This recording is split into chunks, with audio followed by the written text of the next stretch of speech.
Welcome to the School of Hollywood. I'm Steve Owens, your host. I interview celebrities in Hollywood and talk about their success and how they got to the current status. So if you like the podcast, please share it with your friends and give us a like.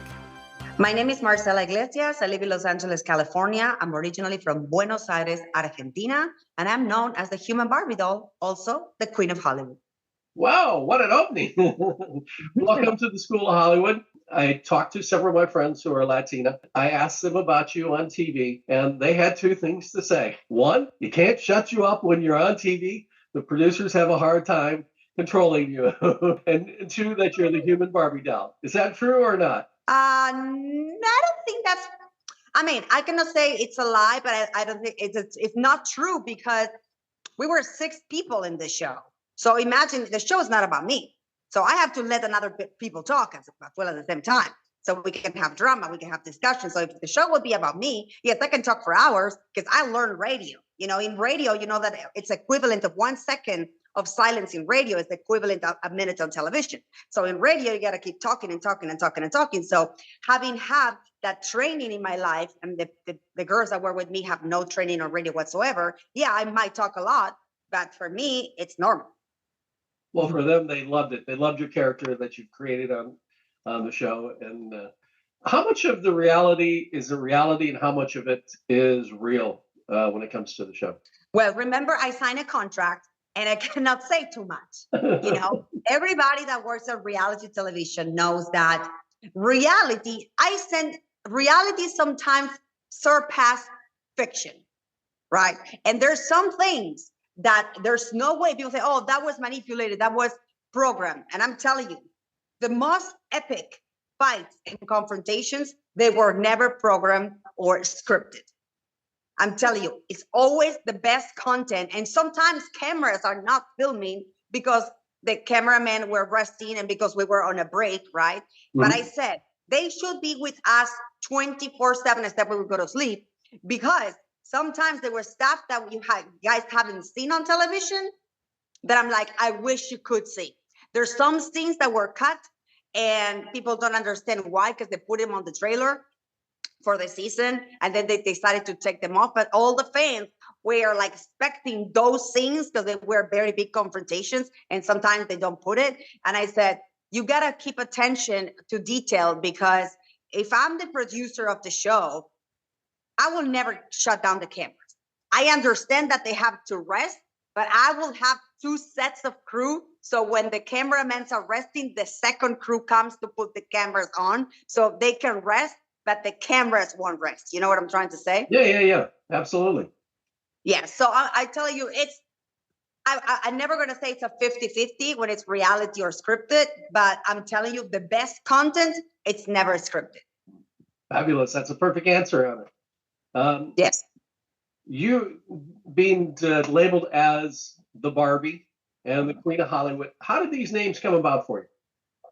Okay, so the human Barbie the press gave me that name because in 2015, I created something called the Plastics of Hollywood, which was or is the first human dollhouse in the world.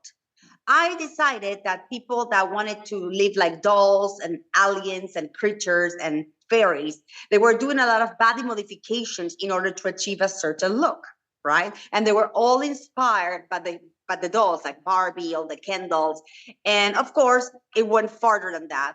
But I said, we should tell the story of each one of these person individually and tell them why they did what they did. What did they think that was the right way to go in life, you know, and just let the world know these characters. And that actually happened. And when I was doing a casting of all these fantastic people all around the world, they came all together to Los Angeles, and I call it the Plastics of Hollywood. And a photographer that came to do a photo shoot with all the dolls and myself took pictures without my knowledge, put the pictures on Splash News. And I start getting calls from everywhere around the world. Says, oh my God, what is this dollhouse? Is this people real?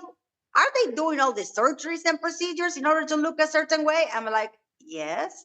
You want me to tell you? So we created kind of like a mini cult, and people from all around the world that wanted to modify themselves but never had the courage to say, or didn't know the doctors that will go, approve the surgeries, start contacting me and the adults, say, I would love to look this way. So we make a lot of doctors famous because there were certain procedures that were a little bit not conventional, but there were doctors that were trained to do those procedures. They were safe. So we started promoting plastic surgery as a positive, instead of being a taboo, we start talking openly about all the plastic surgery that these people do to do that, look a certain way. But if you see on television, there's a lot of celebrities, families, very known, that they never tell you what plastic surgeries they have done to look this way. They're opening a little bit, but people cannot believe them anymore, because you see a face in 2010 and you see another different face in 2023. That's not natural. That is cosmetic and plastic surgery. So we decided to tell people, well, diet is not going to make you look like this. That's a lie. That's a scam. If you want to look like this, you're going to have to go through this and this and this and this procedure. It's not guaranteed, but you might look closer, right? Mm-hmm. So people start idolizing the plastics and the dollhouse because we were one of the first platforms that talk very openly about plastic surgery. That's why the press named me the human Barbie doll, because I have kind of like my own dream house, like the Barbie dream house, but it was with human beings that look like dolls. Question is, how many Barbie dolls do you have? At the moment, we had 12. But it was not only Barbie dolls. It was Barbies and Kens, people that want to look like Barbie, people that want to look like Ken. And then I have people that wanted to look like an elf, like a fairy, like an alien. I have a person that wanted to look like a Britney Spears lookalike. I have another Kim Kardashian lookalike. So I have like different characters in the house. Great. You've also moved on and gotten into other things. NFT, I read that you're now investing into that. What made you decide to create something in NFT? Well, it's not that I invested on NFT. I created my own NFT. Okay. I created the NFT of basically myself, because at that time, in the year 2000, the NFTs were just starting.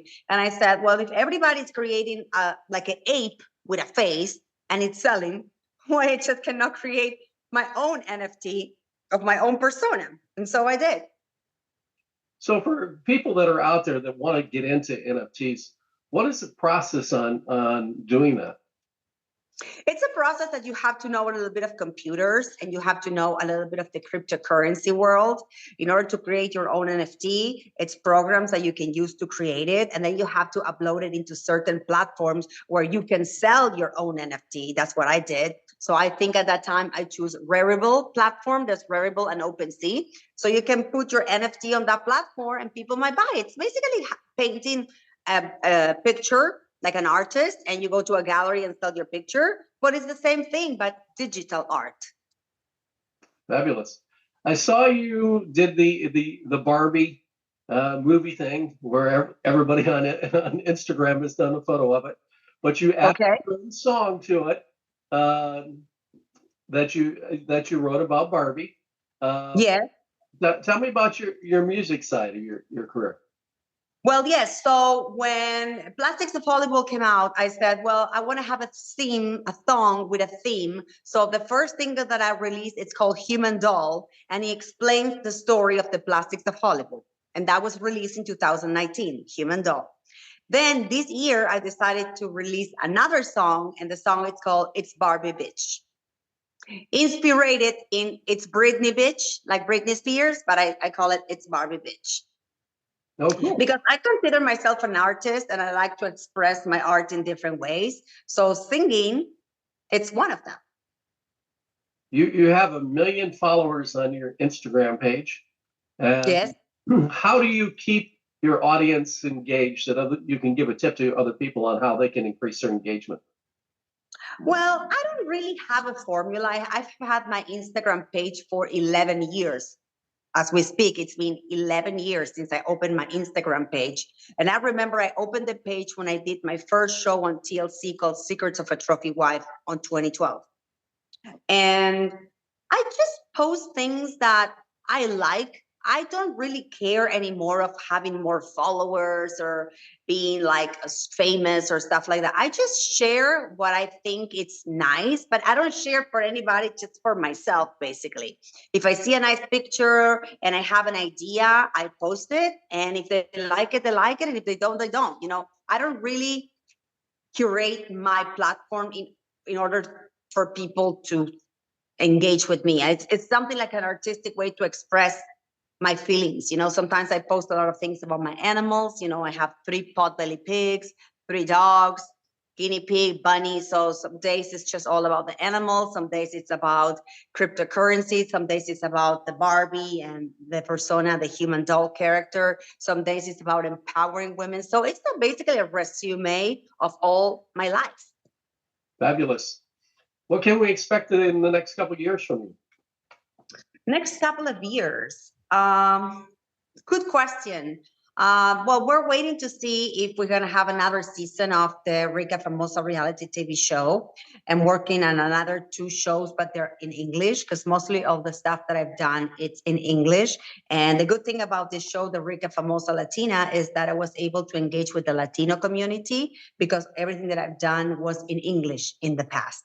So I really like the Latino community. Of course, it's my first language. It's easier for me to express myself sometimes, but also the Latino community sometimes is very harsh in the comments. Americans are more like subtle when they want to say something that it's not proper. Latinos are very harsh. They have no filter like me. So it's like, wow, it's a completely different animal than the American market. So, but yeah, I have many things that I want to do. And at the same time, I achieve a certain piece in my life that if I don't have to work a day anymore, it's fine. I used to say, oh my God, you got to do this, you got to do that, you have to do this. I said, I don't need that. I just want to do whatever I want to do when I want to do it. You know what I'm saying? So I achieve a certain standard in my life that if I don't want to do things, I don't do it. I just do things that I really would like to do, and they bring me a positive energy in my life. And that's one of the things that I've learned, especially last year, that I should never let anybody make me feel bad about myself. I should never let comments affect me. And because it did, not in a really bad way, but I let sometimes things get inside me. So I'm in the process of just letting go and accept the reality and not pushing myself too much as I used to do in the past. Like work, keep moving forward. What is the next thing? And I realized that it's been years and years and years that I've been working nonstop. And I'm thinking, what is next? What is next? What is next? What is next? Now, for instance, my husband and I have a project, but it's a project that we're taking it very slow about frequency waves. Frequencies that will generate to go to sleep better, for pain management. And it's so good that we're building our own frequency generators, but in a very artistic way, not like a commercialized machine. Everyone is different, and we are feeling amazing about it. And my husband has sleeping disorder, and since he's been doing the frequencies, he has been sleeping amazingly. So I'm always in the next thing to look how to age beautifully. I've never done plastic surgery on my face. I only have one plastic surgery, which is my breast, which I did it last year because an opportunity came. So even though I created this plastic world, I never had plastic surgery. So I'm always looking for ways to age beautifully and also from the inside out. I wanted to preserve my inside as young as I can. So I do stem cell treatment. I do exosome treatments, and every single new treatment that comes, I like to basically be the guinea pig for it.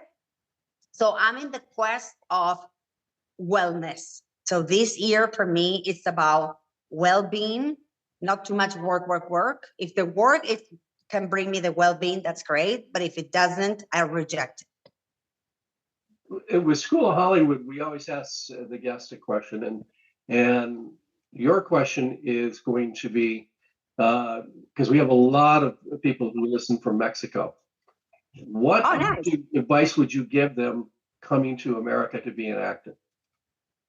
Well, when I came to America, I didn't came to be an actor or an actress. And actually, my journey was quite difficult because for 14 years, I was not able to leave the country when I entered the United States. I stayed for 10 years. I was illegal in this country, right? So my journey was very, very difficult in the beginning. I have to work 2, 3, 4 jobs in order to be able to support me and my family. I divorced my first husband, which I have a son from my first husband, and I divorced and I decided to basically move out of the house to a 1-bedroom apartment. My mom, my dad, my son. I had a domestic violence incident at that time, so that was the best thing that I could do, just disengage from that. So for me, the first 10 years in the United States were very, very difficult. But I was very young, super young, and I didn't take it as harsh. If it would happen now to me at my age now, it would be completely different. But the American dream is still possible. But you have to have the will to have a sacrifice. Basically, nowadays, the teenagers, and I see the kids, they want to become rich from night to day, right? And I don't think it's possible. They see all these people making millions on social media, that is possible if you're a huge YouTuber or a huge influencer, but from, let's say, 1 million people in the world, maybe 2 become super, super famous. So if you want to come to the United States, be aware that you're going to have to work really, really hard, even harder than you might have to work in your own country, because it's not easy and times have changed. Completely different scenario from when I came to this country 23 years ago. Completely different. Yes, when I came to this country, we didn't have smartphones. Completely different. So we have to work really hard for things, look for information. Now, if you have a phone, you have information in the palm of your hand. When I came, we have to look for stuff, go places, ask questions, investigate. So it's easier in some ways, but the competition is atrocious, especially in Los Angeles. We have like 10 million people trying for one job in Hollywood. Everybody competing for the same. So learn how to, I will say, what is that you have that nobody has? And then maybe learn to capitalize on that skill. What can you bring to the table that I haven't seen before, right? So that is, if you want to become known or famous in Los Angeles or in Hollywood, or it will take you worldwide, what is it? Show it to me. What's your talent? And that's what we asked for the Plastics of Hollywood when we put all the dolls together and all the dolls wanted to become famous in Hollywood. We asked, so what is your talent besides doing the plastic surgery? Right? Because you need all these surgeries, blah, blah, blah. You're the doll, you're the Barbie, you're the Ken, but what's the talent? Right? So yeah. So I always say, bring something to the table that I haven't seen before. When you go to the auditions, try to be yourself. Don't try to pretend to be anybody else, because I've seen people coming to Los Angeles and people that wear genuine come to Los Angeles and become a completely different person. And I'm like, why are you acting this way when you are not? Who you're trying to prove to? You know what I'm saying? And I always keep it to myself. I'm the same person when I came here that now. I'm the same, because I don't know how to be anybody else. Yes, I have more maybe glamour now or whatever, but the inside is the same. I don't need bags, or I don't need expensive stuff to show people that I'm the girl or the it girl. I never needed stuff to show the true personality that I have. You understand? Yeah, absolutely. I can have it, yes, but I don't need it. It's not mandatory for me that I need to have the bag or I need to have the brand. I like brands, of course. I love fashion, but I don't need it. I want it. That's a different thing. Perfect. Where can people find you on social media? Okay, social media, it's Facebook, TikTok, and Instagram. It's Marcela Iglesias Hollywood, or you can go to queenofhollywood.com. Perfect. Well, I appreciate you being here today with School of Hollywood. You've got great advice and continued success on everything you do, and yes, continue to follow you on social media. It's lovely, because for years I thought the possibility of having an agent on a manager, and I think nobody could have ever done what I did with myself. So basically, I became my own agent and my own kind of manager. You know what I'm saying? Absolutely. No, you've created yourself. So I created basically myself, and for something idea that I had, and I become the idea of reality. So it's possible, yes, but it took me many, many years, not from night to day. Well, that wraps another School of Hollywood. I hope you enjoyed it today, and if you did, please give us a like and tell your friends about it. Until next time, school is out.